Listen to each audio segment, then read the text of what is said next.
Thank you very much, Antonio. So we have Antonio with us to answer any questions.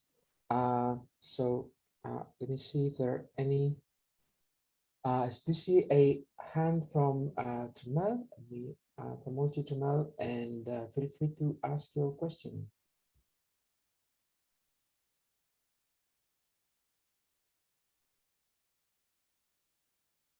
Also, please remember to state your affiliation as well. You're muted, Tremal, if you're trying to speak.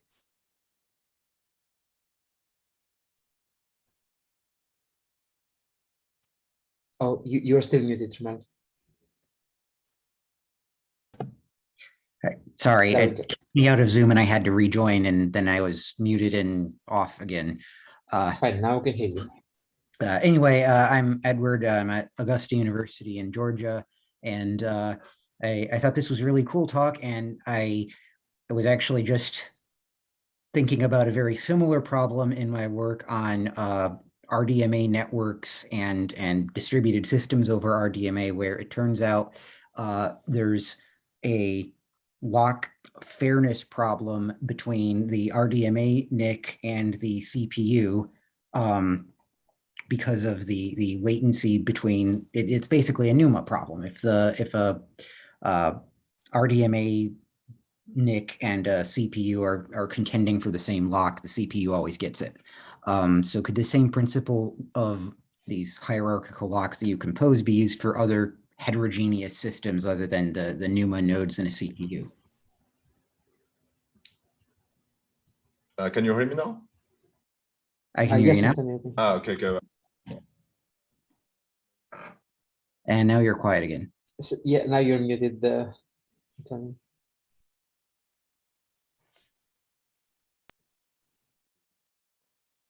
No, we still cannot hear you. You seem to be muted in a way other than Zoom itself. Yeah, your Zoom window doesn't show the mute icon. No, wait for a while. Not. Yes, seems like it's trying to auto mute me, but I will try to answer. Could you repeat just the end of your question, please? The last I sentence. just wondered, do you think your technique is applicable to other kinds of heterogeneous hardware environments that need to share locks besides Pneuma nodes within a CPU? Yes, as long as you would have a hierarchy and you can identify that hierarchy, then you can adapt the lock and probably get some very good benefits in terms of performance. Okay. It sounds promising because we've been hearing a lot of other talks about these heterogeneous hardware systems and smart NICs and accelerators, and they're now going to be contending for locks across these different hardware barriers.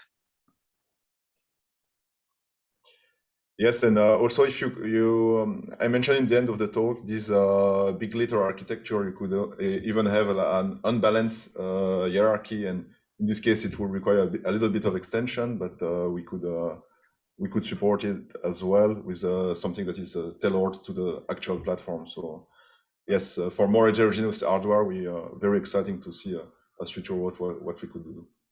Okay, cool.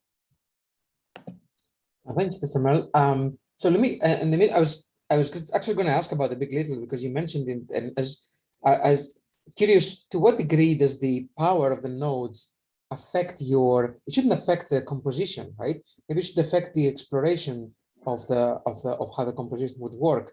And I guess the general version of the question is, what are the features of the architecture of the non-uniformity that make the problem either easier or more difficult to solve? You mean in the big little, right? Yeah, big little is just one example. Yes, and just the generalized version is, what are some features that would actually make either the reasoning about the composition trickier, or just exploration of what are the possible compositions?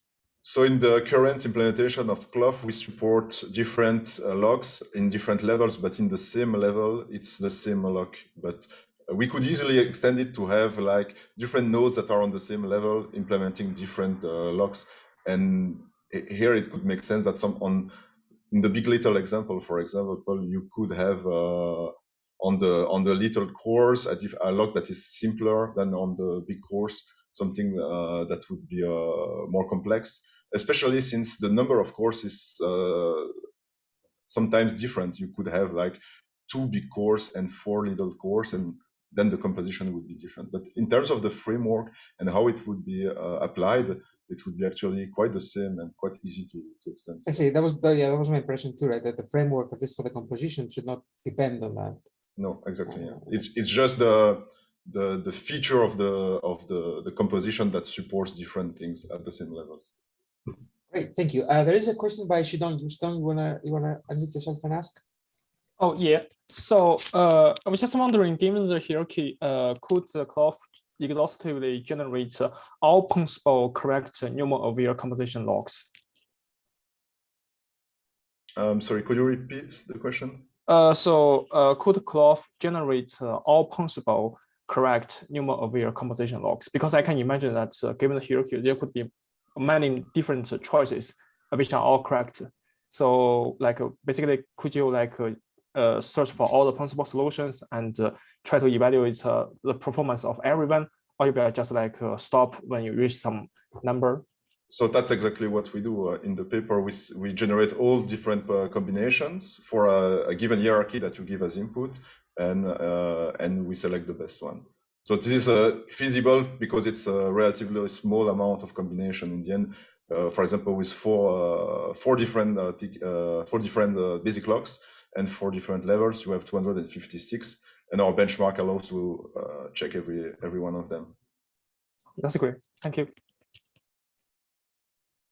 All right, great. Thank you very much. I don't see any other questions, but if any of them post, please be aware of the Slack questions if any come, and then we can continue the discussion on there. And we'll also see Antonio at the end on the panel discussion. Thank you very much, Antonio. Thank you for the nice questions.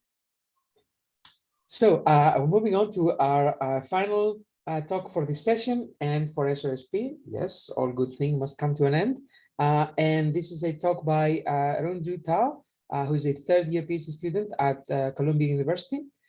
He's advised by Ronhui Gu, and his research focuses on system verification and quantum computing systems. Please play the video.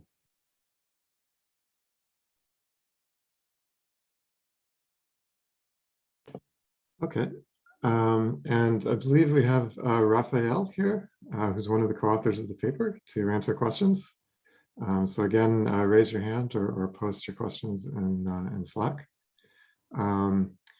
So let me start off with a question about one of the things that was mentioned in the paper about fast path optimizations for low contention scenarios. So do you think that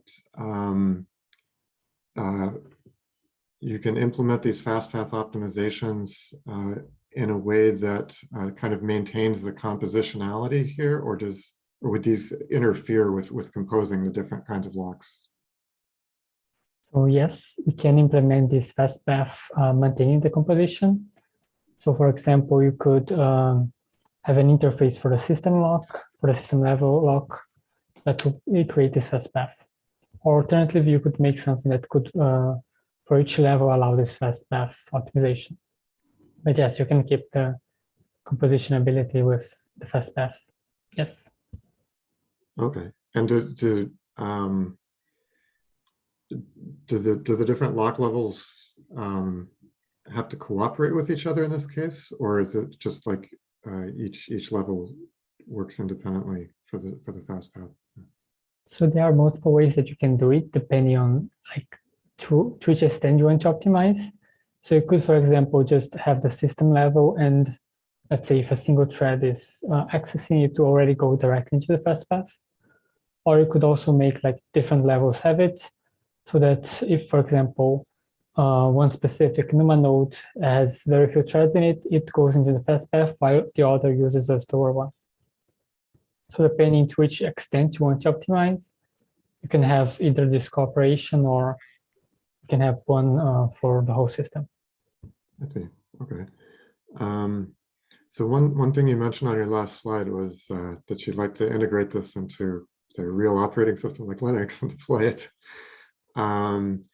how do you see the tuning and the benchmarking that you do happening when you deploy these things? Like, does the system choose the best lock structure when you install the OS, or when you install applications, or when you boot, or what? When does that happen? So we are considering some alternatives on how to do it.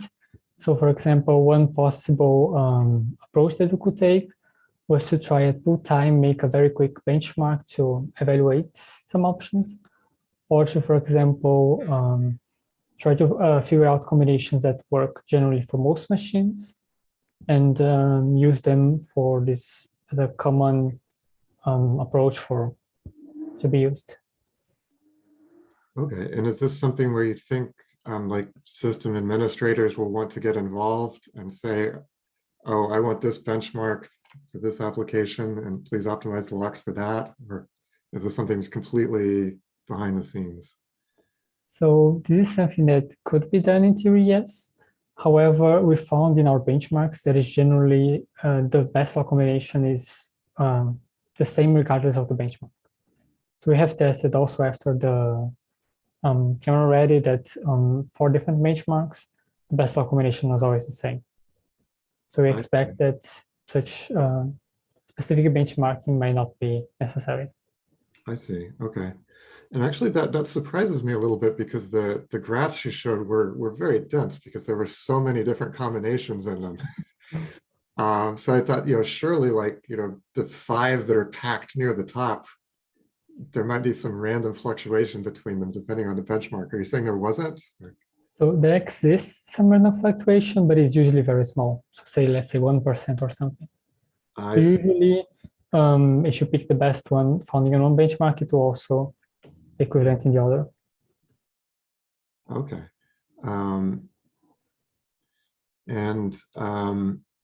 Let me take a question here from Jongyu Park. He asks on Slack here, it seems like this lock is spin lock based, non-blocking. If so, can we extend this idea to blocking locks such as mutex? What do we have to do so? Okay, so that's a very nice question. So yes, we can extend this idea to blocking locks. So the main things that you need to be careful in this is the thread obliviousness that we have as a basic property to what locks we can use. So for example, the standard pthread mutex implementation does not guarantee that. So you need to have mutex that your implementation that guarantees this. If you can do this, then yes, you can just use it as is. So the current implementation should allow non-blocking locks. Okay, and I have a question here from my co-host, Jay Lorch, who asks, did you consider other kind of base locks besides the 3 you presented in the paper? So in the paper, we presented only 4 of them. We have done some quick tests with some other unfair locks, but we decided to keep our focus on the fair ones, otherwise, because it was more interesting, I think, in a general case. So, for example, you could also use a TTS lock or a spin lock, unfair one also, and we have done some small tests on this, and it also works fine.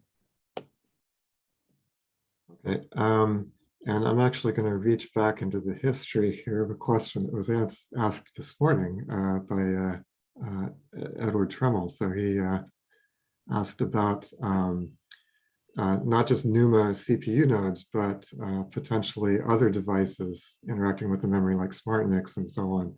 Do you think these techniques will still be applicable to those?